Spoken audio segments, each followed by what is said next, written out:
Salut à toutes et tous, je vous retrouve ce soir donc comme je l'ai dit sur un nouveau chapitre de Retro Movies, le 75e. Et ce soir on va donc revenir sur un film que j'apprécie. C'est pas le meilleur film catastrophe dans le genre, mais en tout cas c'est un des bons standards du genre avec donc ce Tueur dans la foule. Sorti en 1976, réalisé par Larry Pierce, qu'on verra surtout donc à la télévision en tant que réalisateur, bon, enfin, qui a fait quelques films cinéma quand même, faut pas l'oublier, donc belle carrière surtout à la télévision pour Larry Pierce. Et je voulais revenir sur ce genre de film qui dans les années 70 a vraiment été un genre majeur.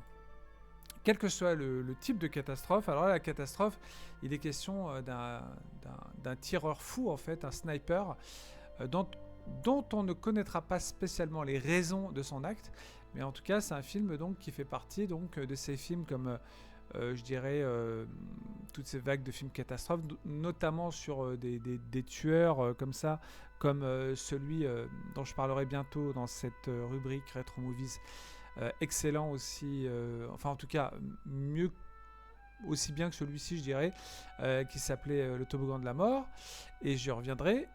Et également des films comme Black Sunday, mais là qui était plus sur un attentat terroriste pendant le Super Bowl.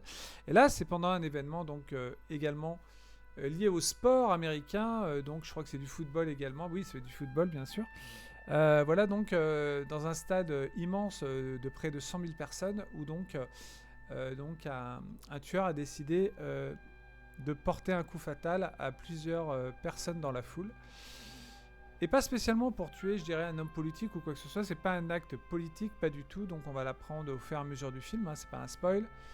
Mais si vous ne connaissez pas ce film, ce qui est intéressant, c'est de... déjà, on va revenir sur la distribution quand même. Quand vous avez des acteurs comme Charlton Heston, John Cassavetes, ou encore, je dirais, Beau Bridges, Martin Balsam, Jenna Rollins, qui a été la compagne d'ailleurs de John Cassavetes, Walter Pidgeon, David Janssen, etc. C'est quand même un gage de qualité pour assister à un spectacle quand même un minimum intéressant. Donc je vais vous mettre tout de suite les images du film. Et ce film donc relate en gros, pour vous situer l'histoire, pour être, pour synthétiser donc, un tueur dans la foule, ce serait, je dirais, l'histoire d'un... Tout commence en fait, que je reprenne mes notes, donc c'est l'histoire d'un tireur. Oui, ce tireur donc menace de sévir durant un match de championnat de football américain, comme j'ai dit, entre Baltimore et Los Angeles, et qui se déroule donc au Los Angeles Memorial Coliseum.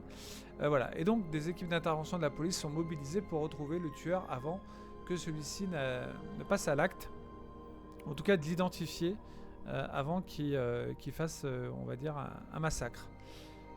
Mais le film donc réserve, je dirais, de belles surprises, en tout cas surtout sur la fin du film, que je ne vais pas spoiler ici, mais que vous découvrirez par vous-même si vous voulez donc avoir la chance de par vous-même, enfin plutôt avoir l'opportunité par vous-même de le découvrir. Donc voilà, donc c'est un film donc qui s'inscrit dans la mode des années 70, le film catastrophe, le thriller brutal, voilà, qui ont fait pour moi en tout cas les belles heures du cinéma américain. Voilà, donc ce tueur dans la foule, l'intérêt c'est surtout de se demander d'ailleurs quelles sont les motivations du tueur, qu'on ne saura jamais vraiment. Est-ce que c'est par rapport à la venue du président, pardon, parce qu'il y a aussi un président qui doit assister au match, ou alors un besoin compulsif de tuer. Voilà, donc faut pas oublier que les années 70, l'Amérique est gangrénée par une violence de plus en plus présente, notamment par fin des années 70, le triple meurtre par les sbires de Charles Manson à Hollywood notamment. Et puis dans d'autres événements sportifs, on a pu assister aussi à des tueurs isolés comme ça qui font des massacres en tuant même des personnes innocentes dans la foule, etc. Donc c'est un peu le film, ce que reprend le film. Mais l'idée intelligente pour moi du film, c'est vraiment de montrer comment la police et le SWAT, l'organisme, enfin, à l'époque, donc représenté ici, le SWAT, une unité d'élite représentée par Charlton Heston et John Cassavetes. Voilà, donc John Cassavetes, qui est un réalisateur aussi, avant d'être aussi un acteur, qui a été surtout donc un grand metteur en scène, qui a fait des films absolument magnifiques, avec sa femme, bien sûr, Gena Rowlands. Voilà, donc le tout, c'est de trouver, donc, il y a des indices qui vont être semés pour qu'ils vont comprendre qu'il y a un tueur donc, qui s'apprête à passer à l'acte, et donc ce SWAT et la police de Los Angeles vont s'associer pour trouver donc des indices pour essayer de coincer ce tueur avant qu'il agisse. Et là où l'intérêt, je dirais, dans ce film, pour moi, c'est aussi de voir que on n'est pas spécialement en mesure de deviner ce qui va se passer vers la fin du film. D'ailleurs, il y a des scènes, comme vous pouvez le voir sur les images, qui démontrent justement que le tueur va passer à l'acte. Mais c'est aussi l'intérêt du film, c'est d'avoir quand même des scènes à suspense avant l'acte, et surtout quand il y a l'acte en lui-même du tireur isolé, de le coincer pendant l'acte, voilà, avant qu'il ne continue à tuer. Donc des acteurs connus, des acteurs vraiment qui sont importants quand même dans les années 70, je l'ai dit. Également, on vient de voir Marilyn Hassett, et puis Martin Balsam, ici, qu'on voit à l'écran, qui est un acteur aussi de second rôle. Alors attendez, je vais baisser un peu la musique. Voilà, donc le film, sans être, je dirais, voilà, le meilleur du genre, dans le genre catastrophe, c'est quand même un bon film policier qui mélange donc le polar, ou plutôt le polar, le film catastrophe, voilà, avec un divertissement en fait, qui est bien calibré, qui révèle une réflexion, on va dire, au final assez profonde sur le fait que le pays, enfin les États-Unis à l'époque vont mal, sont gangrénés donc par une violence de plus en plus inhérente à la société, voilà. Et d'ailleurs, on ne saura pas grand-chose du tueur en fait. Ça, c'est pas un spoil. On peut s'imaginer que c'est quelqu'un qui est révolté contre le système, qui perd les pédales, comme d'autres l'ont fait avant lui. Voilà, donc, et qui agit pour se faire remarquer, ou en tout cas attirer l'attention sur lui. Donc l'idée du tueur fou, qui pour moi frappe au hasard, est quand même très intéressante. Voilà, donc la réalisation n'est pas, on va dire, le point fort du film, parce qu'elle reste assez classique, même si la scène finale de panique, quand le tireur passe à l'acte, est assez bien filmée, assez justement dans le tempo film catastrophe. Donc on sent la panique, l'agitation de la foule qui ne voit pas arriver les tirs, puisque c'est un sniper qui est bien planqué, et puis la police qui essaie de tout faire pour, avec les maigres indices qu'ils ont, d'avoir un cheminement qui l'amènerait à pouvoir le stopper. Je n'en dirai rien, vous découvrirez le film par vous-même. Voilà, donc c'est un film qui, dans la vague des films catastrophes de l'époque, qui fleurissaient vraiment, je dirais, de façon récurrente. Et on a eu beaucoup de films catastrophes dans les années 70, l'aventure de Poséidon, des catastrophes aussi bien sûr naturelles comme tremblement de terre, donc des événements pas spécialement liés à des tueurs, mais j'ai parlé aussi de Black Sunday qui est excellent, de John Frankenheimer, qui lui est lié à un attentat terroriste qui se déroule aussi dans un stade. Voilà, donc il y a vraiment de belles pépites quand même intéressantes à revoir, même si je dis c'est pas non plus, je veux dire, le film, le catastrophe le plus réussi pour moi, mais le film est sauvé encore une fois par la prestance des acteurs comme Charlton Heston, John Cassavetes, je les ai cités. Voilà, donc c'est un long métrage aussi qui laisse quand même un peu de méditation sur justement sur le côté qu'aux États-Unis on peut avoir les armes à feu pour 3 fois rien, donc la libéralisation des armes à feu. Donc une violence sourde qui s'immisce dans la société, avec des personnes qui sont prêtes à basculer à tout moment et à faire des actes délibérés pour, comme je dis, pour montrer, je dirais, qu'ils existent et qu'ils vont faire mal aux personnes qui ne les ont pas écoutés. Bien que là, on cherche aussi une motivation, et comme vous voyez, on cherche une motivation au tueur. Je voulais revenir sur l'image qu'on voit juste avant, c'était une image du sniper en train de viser. Ça, c'est vraiment des plans excellents dans le film. Il y a vraiment quand même des petites idées de mise en scène sympas quand même dans le film, même si je vous dis ça reste assez classique. Les acteurs sont bons, donc ce qui fait que le film a quand même un minimum d'intérêt, grâce aussi à une bonne distribution. Et puis aussi le rythme est enfin un peu long à démarrer aussi, mais ensuite le tempo devient de plus en plus fort, surtout les 20 dernières minutes quand le tueur passe à l'acte. Là, il y a une sorte de panique générale, et c'est vraiment, je dirais, le meilleur passage du film pour moi, bien sûr, la fin. Bien que les histoires, ce qui se passe avant, l'enquête, etc., est quand même assez intéressante parce que, comme je le dis, il y a quand même de bons dialogues, de bons acteurs, donc ça passe. Voilà, et là on voit une des scènes de panique.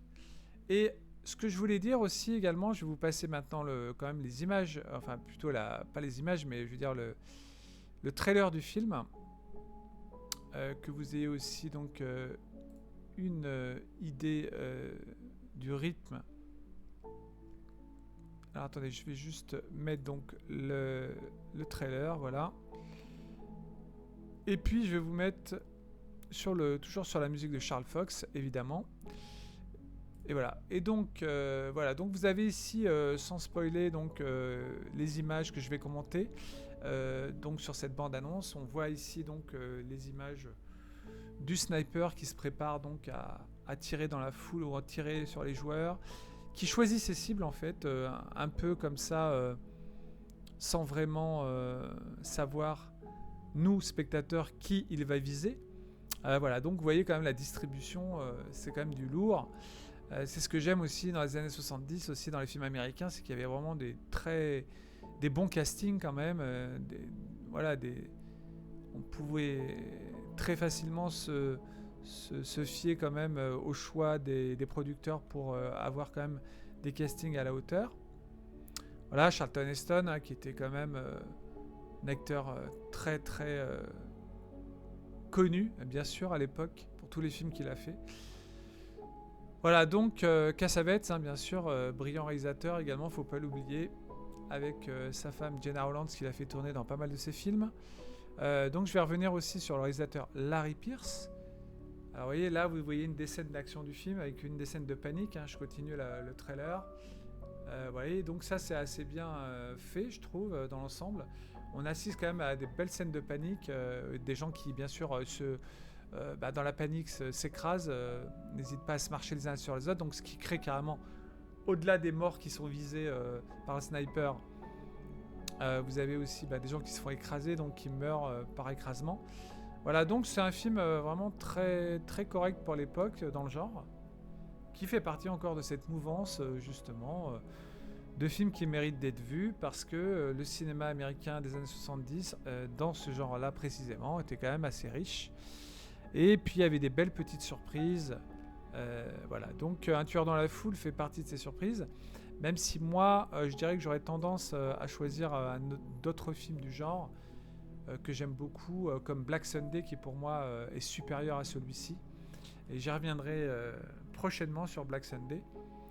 Voilà, donc le film, même s'il est donc un peu long à se mettre en place, le déroulement est quand même intéressant, l'enquête est quand même assez, on va dire, prenante, sans être réellement captivante, mais on a envie d'en savoir plus. Surtout, comme je dis, sur le tueur en particulier. Mais j'ai pas été déçu de mon côté. Donc je pense que vous pourrez passer un bon moment. En plus, on est en plein été, donc c'est le genre de film qu'on peut voir en tant que divertissement, avec un minimum d'action pendant l'été. Voilà, donc ici sniper contre sniper, on vient de le voir. Je devais, oui, vous parler un peu quand même du réalisateur Larry Pearce. Alors Larry Pearce, donc, c'est un réalisateur surtout qui a œuvré à la télévision. On lui doit notamment pas mal d'épisodes de séries comme Nord et Sud, comme L'amour par accident, comme Abus de confiance. Voilà, donc, et puis là, il a fait, donc, comme je dis, beaucoup de téléfilms, Mensonges et trahison, Les flèches de l'amour, enfin ça c'est pas le mieux, c'est pas le meilleur, on va dire, Queenie, Le cinquième missile, Plus fort la vie, Prison for Children, voilà. Donc là, je reprends mes notes et je vous cite un peu quelques films, mais surtout dans le genre cinématographique. Faut savoir que Larry Pierce est toujours en vie, hein, toujours de ce monde. Il a 93 ans aujourd'hui, Larry Pierce. Il a l'âge d'ailleurs de Clint Eastwood. Ça m'a fait penser au parallèle avec l'âge de Clint Eastwood, hein. Et il est toujours de ce monde, Larry Pierce. Voilà, une vie très longue. Et voilà, donc il a fait aussi en film cinéma, donc on lui doit son premier film, c'était One Potato, Two Potato. Il y a Les Noces de cendre aussi qui est très bien, et surtout je vous conseille Goodbye Columbus, très bon film. Et puis je dirais aussi Un jour une vie. Voilà, donc pour les acteurs, bah, la plupart de ceux que j'ai cités sont très connus, hein, Charlton Heston, John Cassavetes. Je reviendrai pas sur eux, mais je reviendrai par exemple sur Bob Bridges, qui est un acteur excellent. Enfin, un acteur qui a surtout fait quelques films intéressants, comme Les Yeux de Satan de Sidney Lumet, mais qui n'est pas non plus, on va dire, un acteur qui n'a pas la notoriété par exemple, de John Cassavetes ou de Charlton Heston, évidemment, mais c'est un acteur de second plan intéressant, qui a fait quelques films aussi dans les années 70-80 qui valent le coup, comme The Other aussi, l'autre. Et puis j'ajouterai donc une des actrices du film, très jolie actrice, qui est donc, excusez-moi, bon, Gena Rowlands, je vous en ai parlé, hein, elle a tourné, grande actrice qui a tourné bien sûr avec son mari John Cassavetes pour la plupart de ses films, qui a fait d'autres films aussi magnifiques. Très belle filmo pour Gena Rowlands. Et puis il y a Marilyn Hassett, donc, qui est une actrice aussi qui a fait quelques films de bonne facture, comme attendez que je revoie Marilyn Hassett. On a pu la voir également, la charmante Marilyn, dans des films comme un autre film de Larry Pierce, Beljar, et puis le jour d'avant, Le Messager de la Mort aussi de Jack Lee Thompson. Voilà, et puis pas mal de films télé. Voilà, donc la série Arabesque également, la série Le Voyageur, et également L'Homme qui valait 3 milliards, etc. Mais on va dire que ce film est quand même un film à voir. Voilà, je peux pas vous dire mieux que ça.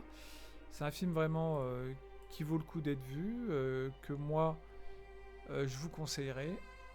Encore une fois, il fait partie de cette vague de films. Attendez, je vais vous remettre, parce que là, je me suis trompé. Je voudrais remettre la musique du film, pardon, parce que là, c'est pas la bonne. Elle a changé et donc ça ne me plaît pas. Juste un instant, voilà. Donc je reviens sur la fameuse musique 2 Minute Warning. Voilà, qui est quand même plus intéressante à écouter que la musique reposante de juste avant, hein, voilà, donc désolé.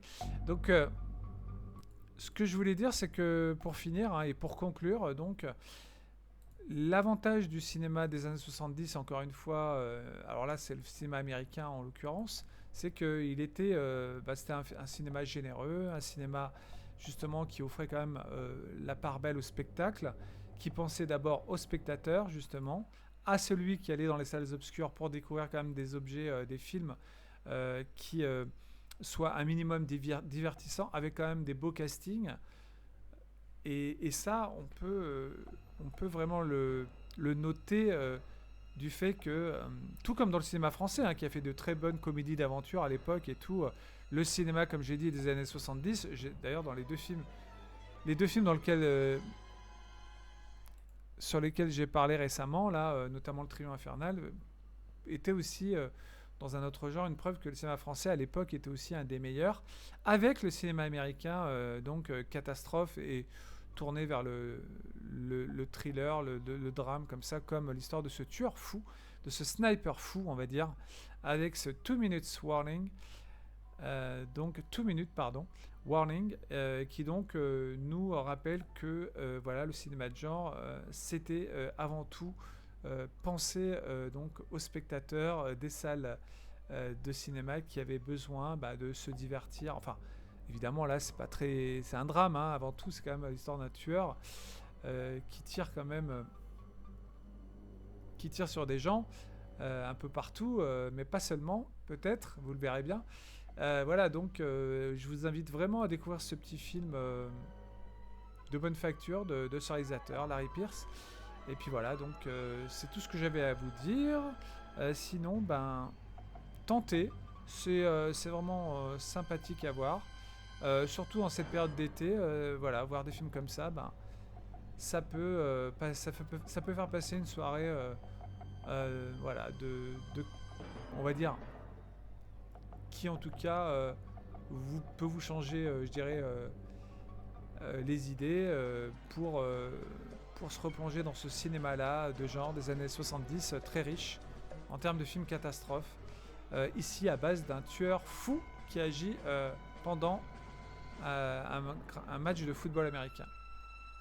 Voilà, donc merci de m'avoir écouté à nouveau. Je reviens bientôt, donc comme toujours, pour une nouvelle rubrique Retro Movies. Comme je l'ai dit, jusqu'à la fin de la semaine. Donc là, nous sommes mardi 15 août. Et je finirai donc cette rubrique vendredi 18. Voilà, donc merci de m'avoir écouté.